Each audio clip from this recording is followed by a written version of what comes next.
Hello everybody, welcome back to Frontier Patriot for another Chew and Chat. I'm Ron Rayfield and this is my co-host Justine Dorn, and today we have a Indian pudding, I believe is what it's called, right? Yes, and even though it looks like fall in here, it is not fall, so I am swatting the flies left and right. This is what happens when we leave the door open just for 30 seconds. They come in like crazy. And we even got our old-fashioned screen up. Now screens didn't really exist yet in our time period, so we're using a old cheesecloth that we don't care anything about, but somehow they're slipping through the cracks of it. Yes, they are. So like Ron said, this is from the Frugal Housewife, and this is called Indian pudding.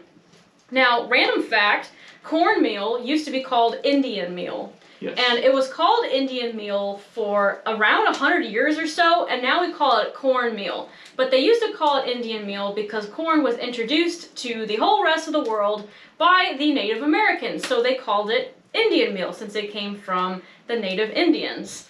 And I did not think that this was going to be good. I really did not think it is. I've already tried it. Ron has not. I'm not gonna lie, it doesn't look that appetizing. It looks like a mushed up, squishy... It looks like a pumpkin. Soggy piece of cornbread. To me, everything here looks really fallish, and this looks like a pumpkin. It's so fitting. I've already tried it though, and I will say I am very, very surprised. This is good. Well, let me get me a piece and I'll let you know if I think it's good. Okay, and there's diced up apples in there. There's molasses. It tastes like a kind of like a cornmeal cake. We're gonna say grace, quit our yapping for a little bit, and then start eating.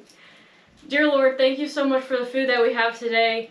Thank you for all of our friends and our family. Thank you for our friends, including the ones that are watching us right now. Please bless them and their health. Thank you for this food.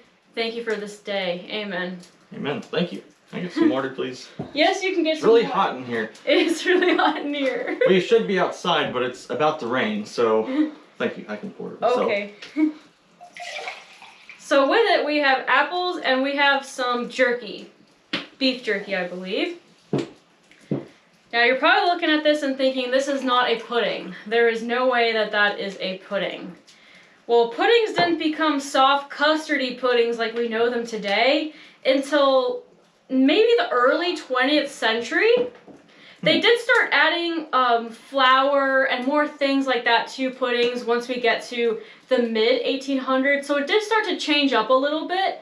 But the smooth, like banana pudding, you know, things like that, tapioca pudding, chocolate pudding, vanilla, whatever, that's more of an early 20th century invention, maybe really, really late Victorian. Before then, this is what a pudding looked like. It looked like a piece of bread.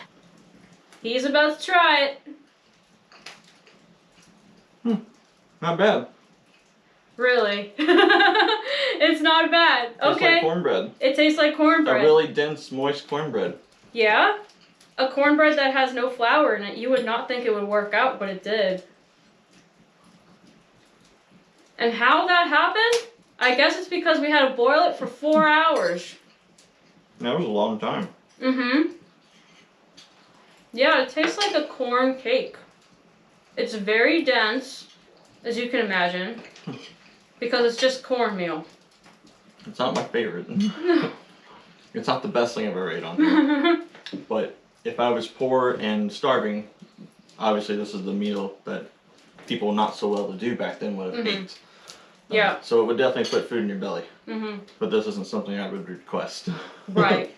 Puddings were enjoyed by everybody. You could have been a very, very poor farmer, or you could have been the wealthiest royal, and you would have eaten puddings. But they wouldn't have ate. The wealthy wouldn't have ate. Like The wealthy Indian pudding, probably would not have eaten this pudding. They probably would have eaten one that had fruit, like not apples, but dried raisins and currants and citron and lemons and all that stuff in it. It would have had a lot of alcohol in it. Or a rice pudding. Rice pudding is not for the poor. It's for the working class. I mean, sure, if you're rich and you like it. Even rich people eat McDonald's, okay? Just because it's cheap doesn't mean rich people don't eat it. But rice puddings were generally for the working class and the middling class, which is what we call the middle class now. This sort of a pudding would have been for the working class and the middling class. A rich person probably would not have eaten this pudding. It's just too simple, too blah. It has molasses in it. It doesn't have white sugar in it, which they had back then. They did have white sugar. If you were super, super poor, you could not have afforded white sugar, but most people by the 1800s could have afforded white sugar at least a couple times a year. Mm-hmm. Hey, we want to thank you all for watching the awesome little behind the scenes of our homestead build video that we put out the other day.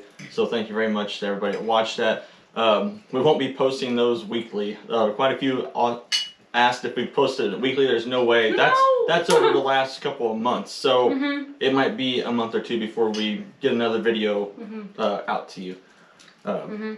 It's just her and I and some friends and family, so it's not a routine deal like other home constructions are, where it's up in 3 weeks. And in real life, it takes 1 to 2 years to build a house. Because we all work too full time, so yeah, it takes a long time to build a house. You don't just like, what is that channel, HGTV?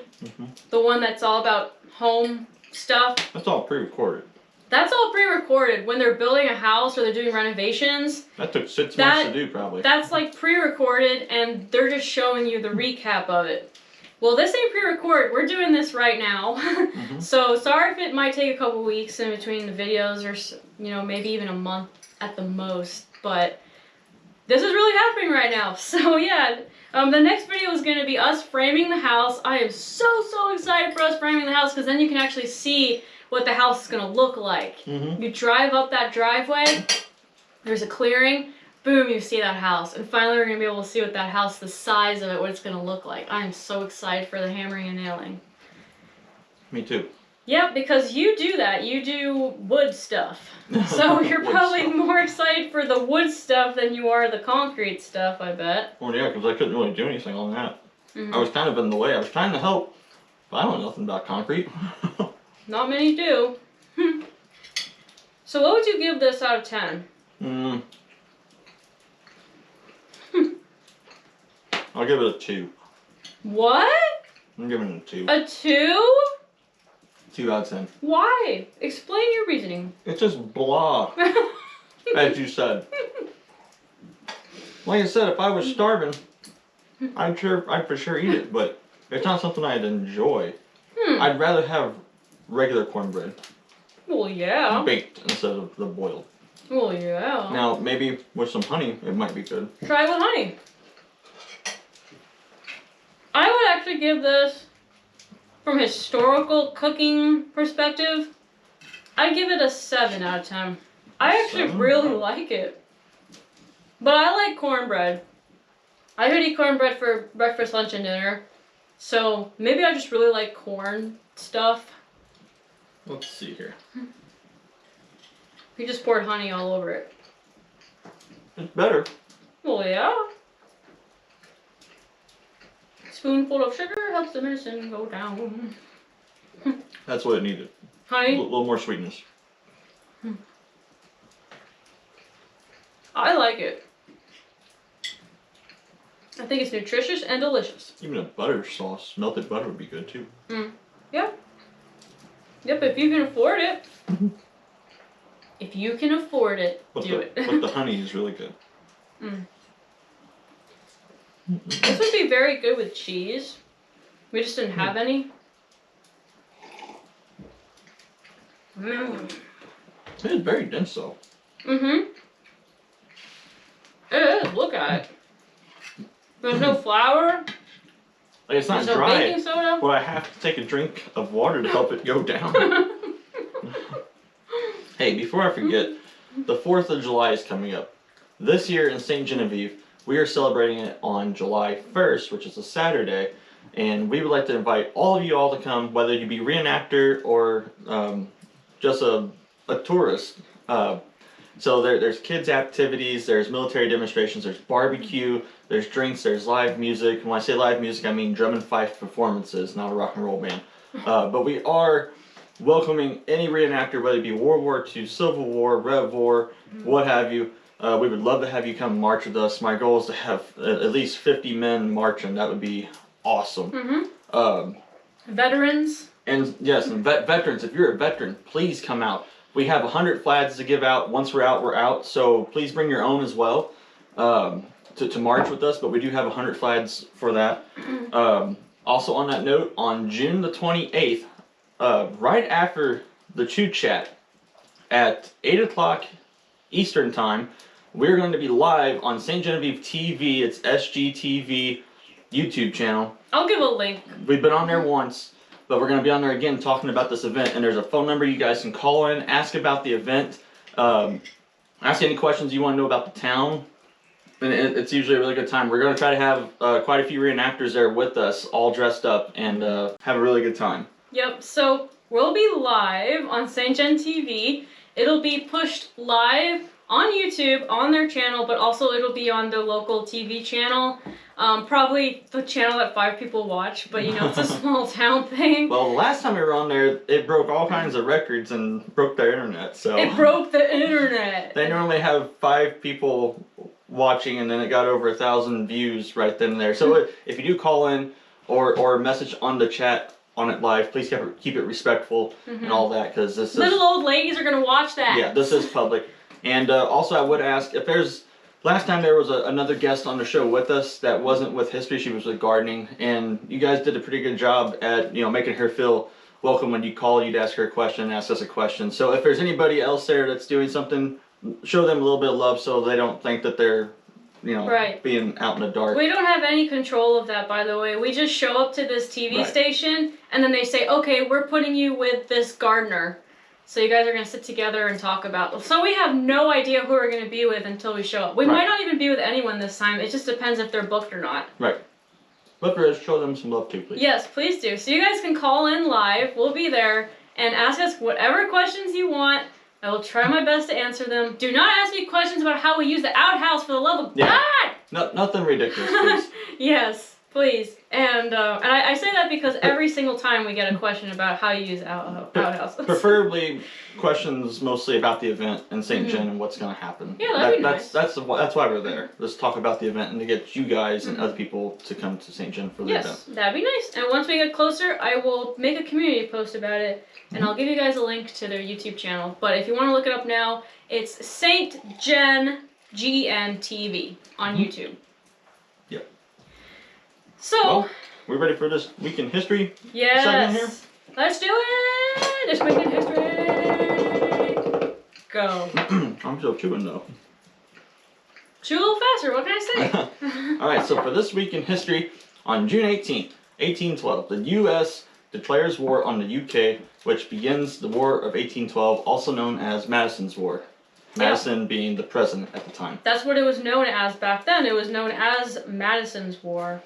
Also on June 18th, a very radical woman named Susan B. Anthony attempted to vote in the presidential election, and she was fined $100. That's a lot of money back then. Back then that was radical. Why was she fined that? Because she was a woman trying to vote in a man's world at the time. It's a man's world! It's a man's world! Who is that, James Brown? Yep. That's what I thought. So anyways, she's the one that's, notarized for trying that. I'm sure some others had tried too. But eventually came around in the early 1900s, and women got the right to vote. Yes. Yes. And then on June 19th, 1775, Colonel Washington at the time, he was a colonel in the 7 Years' War during the French and Indian War in the 1760s. He later became president, and General Washington. Right. So in 1775, he was still Colonel Washington. He is appointed by the Continental Congress 2 days after the Battle of Bunker Hill to become the commanding general of the Continental Army. Cool. Yes. And then on June 20th, 1863, West Virginia becomes the 35th state. So happy birthday, West Virginia. 1863!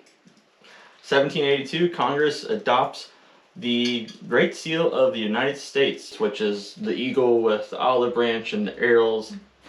And that was in 1782, and it was drawn by Charles Thomson. The 13 stars refers to the original 13 colonies. The arrows and olive branch refer to peace and strength. And also, one little fun fact about that, the eagle is always looking over the shoulder that's holding the olive branch, because they choose peace over war. Oh, that's really interesting. I did not know that. The arrows are meant for war and strength, and then the olive branch is I peace. love symbolic things and art like that. I love it. Nope. I look for those kind of little details in a painting or a portrait. That's really interesting. Anyways, that's all I got for this week in history. Okay, that was pretty good. I have an apple. You know, things are like 9 months old, right?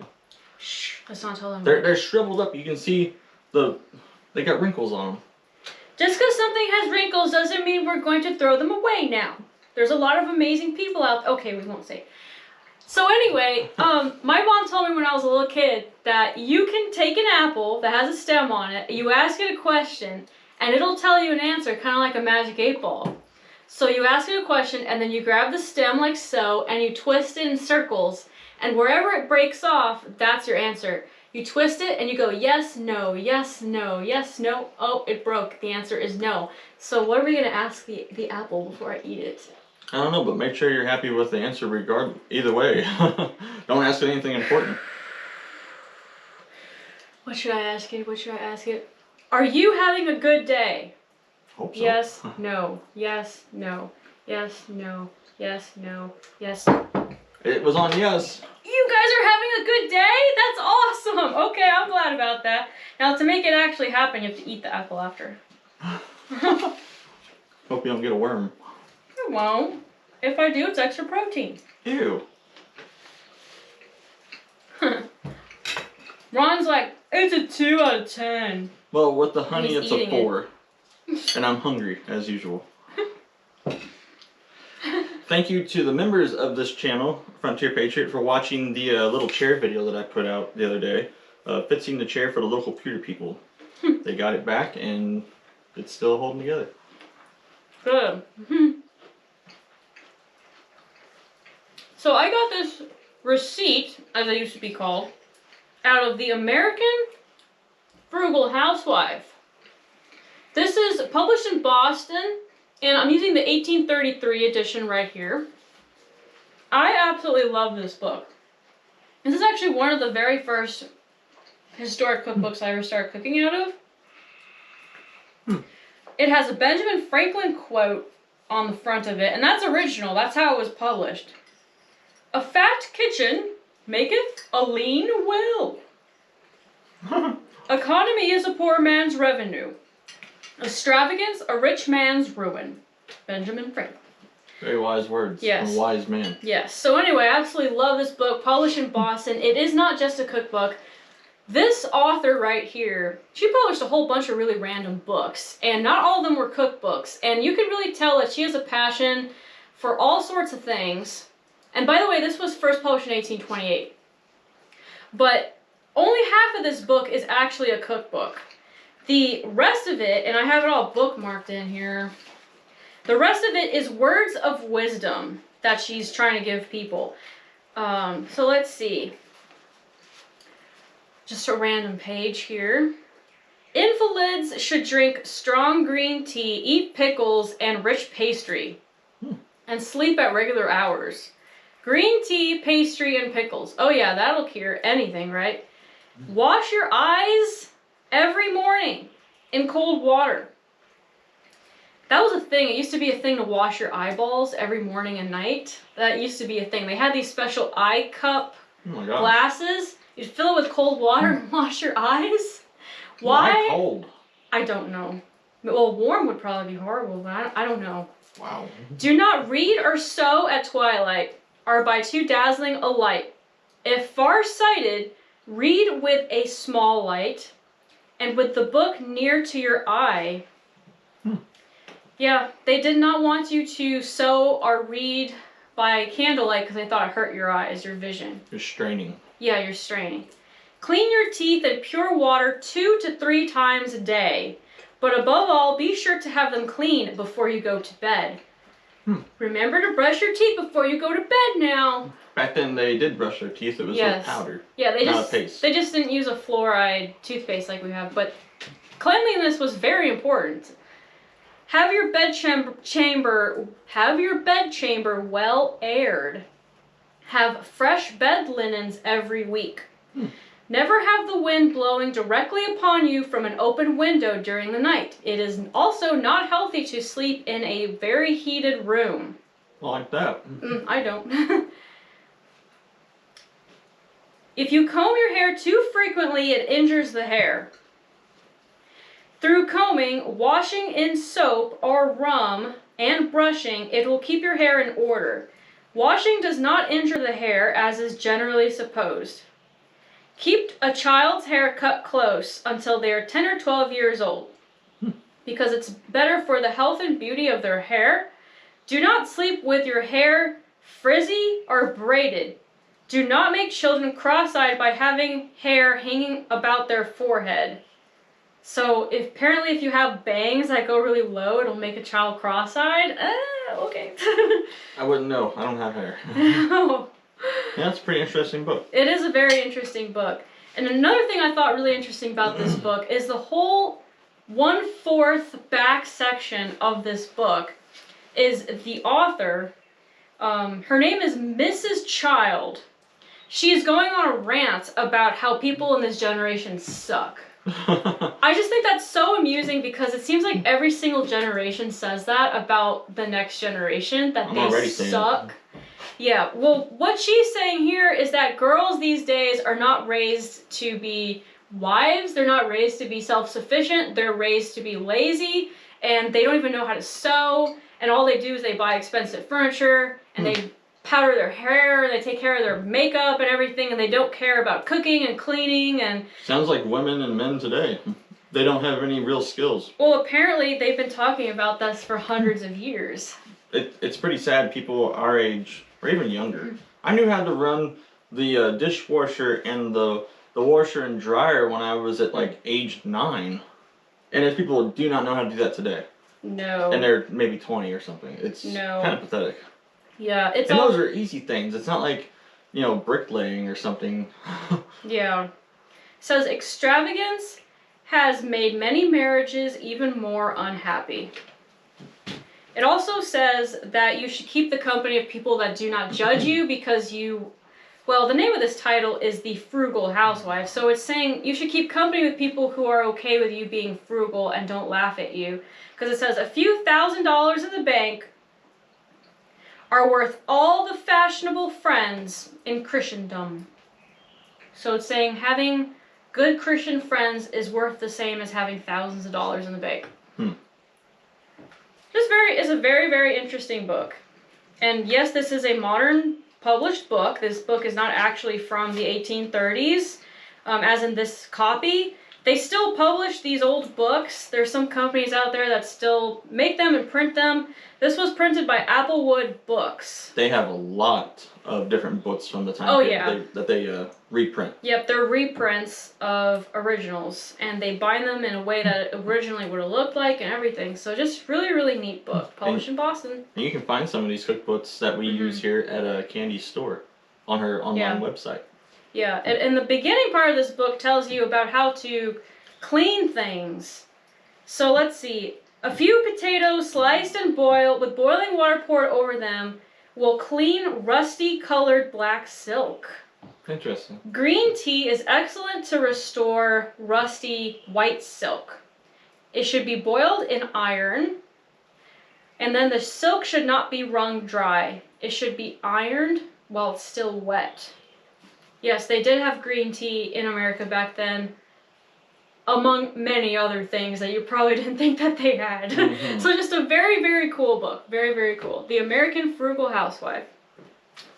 Well, I think that about does it for today. So thank you guys, and we'll be seeing you next week. So have a good rest of the week, and we'll see you then. Yes, we will see you guys next week, next Wednesday, same time, same place. See you all then. Thanks for joining us, and take care. Bye-bye.